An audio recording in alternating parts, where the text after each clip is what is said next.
महाराष्ट्रात शेकडो किल्ले आहेत, पण काही ट्रेक्स असे आहेत जिथे पाय ठेवायलाही जिगर लागते. आजच्या व्हिडिओमध्ये आपण पाहणार आहोत महाराष्ट्रातील असे 5 ट्रेक्स जिथे फक्त ट्रेकिंग नाही तर तुमच्या धैर्याची आणि मानसिकतेची खरी परीक्षा घेतली जाते. तर मग जाणून घेऊया महाराष्ट्रातील टॉप 5 खतरनाक ट्रेक. नंबर 5 वर आहे कलावंती दुर्ग. हा किल्ला जगातील सर्वात भीतीदायक ट्रेक्सपैकी एक मानला जातो. डोंगरात थेट कोरलेल्या रेलिंग्स नसलेल्या आणि अतिउभ्या पायऱ्या हे याचे मुख्य वैशिष्ट्य आहे. विशेषतः पावसाळ्यात आणि वाऱ्याच्या वेळी या पायऱ्यांवरून चालणे खूपच धोकादायक असते. नंबर 4 वर आहे हरिश्चंद्रगड. हरिश्चंद्रगडावर जाणाऱ्या अनेक वाटा आहेत, पण नलीची वाट ही सर्वात थरारक आहे. ही वाट एका नैसर्गिक दरीतून वर जाते. येथे अनेक ठिकाणी उभ्या खडकावर चढाई करावी लागते. म्हणूनच या गडावर ट्रेकिंग करणे अत्यंत कठीण मानले जाते. त्यामुळे तांत्रिक माहिती असणे आवश्यक आहे.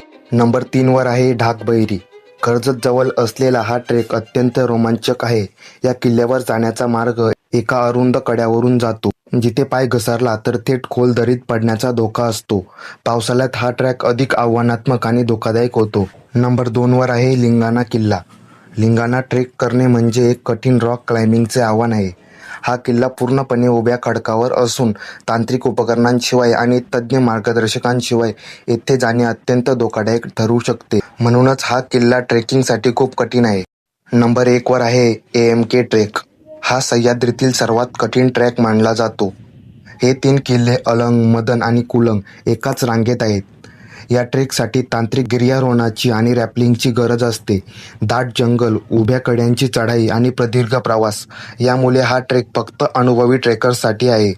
म्हणूनच हा महाराष्ट्रातील सर्वात खतरनाक आणि साहसी ट्रॅक मानला जातो. तर मित्रांनो, हे होते महाराष्ट्रातील टॉप 5 साहसी ट्रॅक.